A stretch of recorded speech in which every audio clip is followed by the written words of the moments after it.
जब नकल करते हुए पकड़े गए स्पष्ट रूप से सारे सबूतों के साथ, वैसे परीक्षा को रद्द नहीं किया गया, तो क्या इन 12 प्रश्नों के आधार पर इस परीक्षा को आप रद्द करा लेंगे?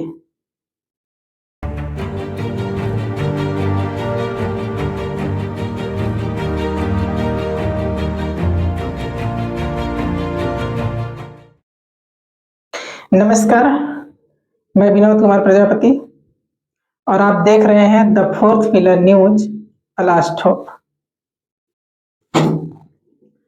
आज हम व्यापम के द्वारा जारी किए गए एडीओ के परीक्षा परिणाम के संबंध में चर्चा करेंगे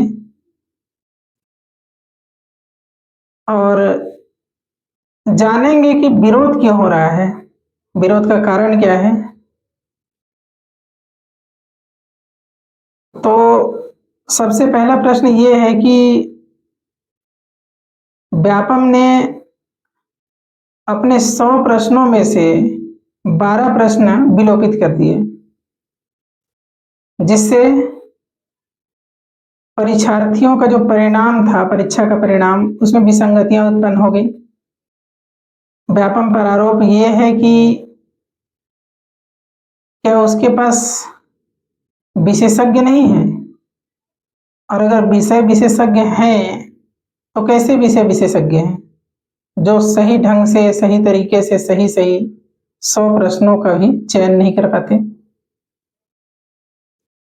या फिर इसमें धांधली का प्रयास किया जा रहा है।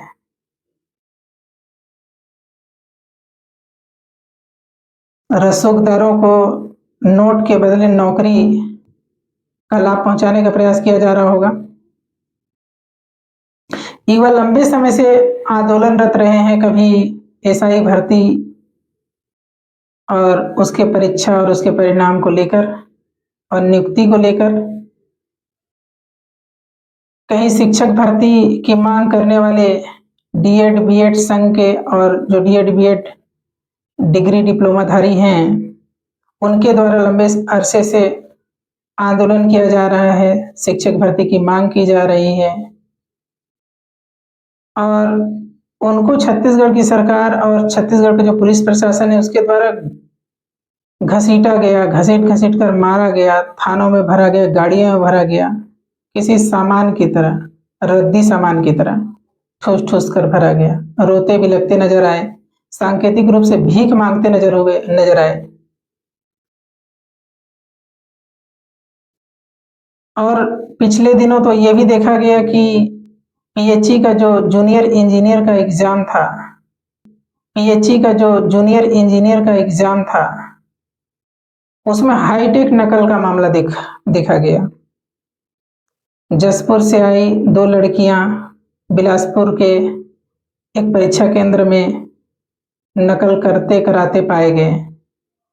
काफी विरोध हुआ, लेकिन कोई स्पष्ट रूप से जानकारी नहीं मिली कि उनके ऊपर कार्रवाई क्या हुई, क्या उनको जेल में डाला गया।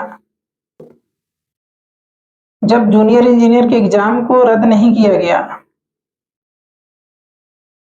तो ऐसे में इन 12 प्रश्नों को लेकर और कुछ करीब 6 प्रश्न ऐसे हैं जिनमें इतिहास में पहली बार ऐसा हुआ कि किसी किन्हीं प्रश्नों में 2-2 विकल्प को उत्तर लिया गया। जिस प्रश्न में 2 या 2 से अधिक विकल्प को उत्तर लिया जाना होता है उसमें उस तरीके के, उस ढंग के प्रश्न होते हैं, जबकि इसमें सीधा सीधा 4 विकल्प दिए गए थे, उसमें से 2 विकल्पों को उत्तर ले लिया गया और कई प्रश्न के उत्तर ऐसे परिवर्तित कर दिए गए जो निराधार प्रतीत होता है। तो युवा यहाँ विरोध के रूप में हाईकोर्ट की शरण में जाना चाह रहे हैं। आप कई प्लेटफॉर्म पर मैसेजेस देख सकते हैं, वीडियो देख सकते हैं, विरोध किया जा रहा है लगातार। कई आवेदन पत्र के माध्यम से, कोई शिकायती पत्र के माध्यम से, कोई वकीलों के माध्यम से हाईकोर्ट की शरण में जाकर न्याय की गुहार लगाना चाहते हैं, परीक्षा को रद्द कराना चाहते हैं। आप सोचिए कि क्या आपका ये आवेदन पत्र का जो विरोध करने का तरीका या हाई कोर्ट का शरण है, वो आपको न्याय दिला पाएगा? जब नकल करते हुए पकड़े गए स्पष्ट रूप से सारे सबूतों के साथ, वैसे परीक्षा को रद्द नहीं किया गया, तो क्या इन 12 प्रश्नों के आधार पर इस परीक्षा को आप रद्द करा लेंगे? युगांतर ने क्या कहा था बारेंद्र कुमार घोष ने कि बंगाल की 30 करोड़ जनता अपने 60 करोड़ हाथ उठाए और ताकत का जवाब ताकत से दिया जाए। उस समय के युवा, 1906 की बात कर रहा हूं मैं, 100 साल से भी अधिक का समय हो चुका है, जब उस समय कई युवा इतना जागरूक था, जो अपने अधिकारों के लिए लड़ना जानता था, पूरे समाज को जगाना जानता था।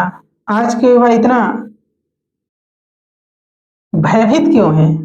आज के राजनीतिक दलों, पार्टियों, व्यापम, पीएससी जैसी संस्थाओं से।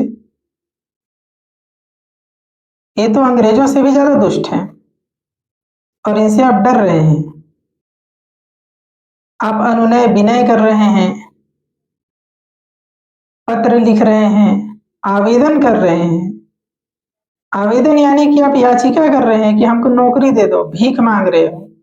सांकेतिक रूप से भीख मांगते हुए देखे गए एसआई और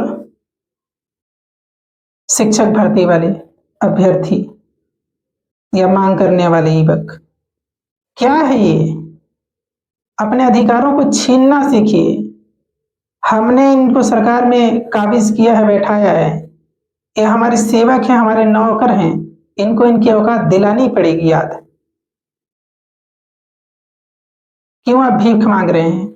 आप विभिन्न जिलों से आते हैं, ऐसा कोई घर नहीं होगा जिस घर में सीजी व्यापम या सीजीपीएससी या अन्य कंपटीशन एग्जाम की तैयारी करने वाले परीक्षार्थी न रहते हो। एक एक घर के अगर पढ़े लिखे हैं तो हर सदस्य आज परीक्षा की तैयारी में है। तो हम इन राजनीतिक दलों को चुनाव में वोट देकर सरकार में क्यों बैठाएं? क्यों ना हम अपने अपने स्तर पर यह प्रयास करें कि हम ही सरकार बनाने की स्थिति में आ जाएं। अपने अधिकारों के लिए आप भीख मांग रहे हैं। मुझे इन सरकारी तंत्र पर शर्म नहीं आता। हमारे छत्तीसगढ़ के युवाओं की सोच और उनकी जो गतिविधि, उन पर शर्म आती है कि भीख मांग रहे हैं। आंदोलन करने का तरीका बदलिए। आपके आवेदन करने मात्र से कुछ नहीं होने वाला है। इसी के साथ धन्यवाद।